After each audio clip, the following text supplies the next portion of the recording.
الحمد للہ الواحد القہار والصلاة والسلام علی سید الابرار اما بعد فاعوذ باللہ السمیع العلیم من الشیطان الرجیم من ہمزہ ونفخہ ونفثہ بسم اللہ الرحمن الرحیم یا اہل الکتاب لا تغلوا فی دینکم۔ اللہ رب العزت نے قرآن مجید کے اندر پچھلی قوموں کے گمراہی کے اسباب بیان کیے اور خصوصاً یہود و نصارہ کے گمراہی کے اسباب بیان کرتے ہوئے اللہ رب العزت کہتے ہیں کہ ان کی گمراہی کا ایک بڑا سبب یہ تھا کہ وہ غلو کا شکار ہو گئے تھے۔ غلو دو قسم کا ہوتا ہے، ایک قسم تو یہ ہے کہ کسی کو اس کے مقام اور مرتبے سے بڑھا دیا جائے، اور ایک غلو یہ ہے کہ کسی کو اس کے مقام اور مرتبے سے گرا دیا جائے۔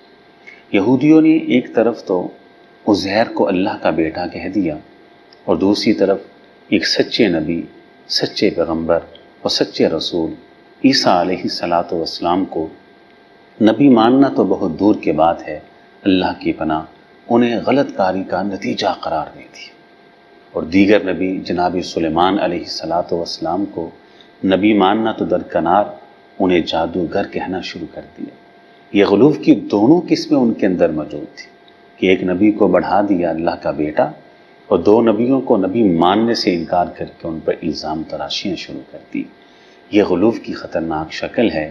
اللہ نے اہل کتاب کو بطور خاص خطاب کر کے کہا، یا اہل الکتاب لا تغلوا فی دینکم، اہل کتاب اپنے آپ کو غلو سے بچاؤ۔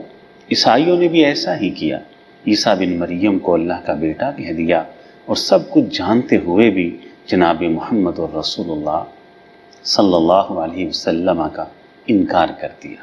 اسلام نے کہا نہیں، تم جناب محمد علیہ السلام پر ایمان لاتے ہوئے تمام نبیوں کے اکرام، تعظیم اور احترام کے قائل بن کے رہو۔ بالکل اسی طرح صحابہ اکرام اور اہل بیت کے حوالے سے بھی ہم نے اسی راہ کو اختیار کیا ہے جو راہ اللہ نے قرآن کے اندر یہود و نصارہ کو بتلائی۔ وہ راہ کیا ہے کہ اہل بیت سے بھی محبت کریں اور اس کے ساتھ ساتھ صحابہ اکرام سے بھی محبت کریں۔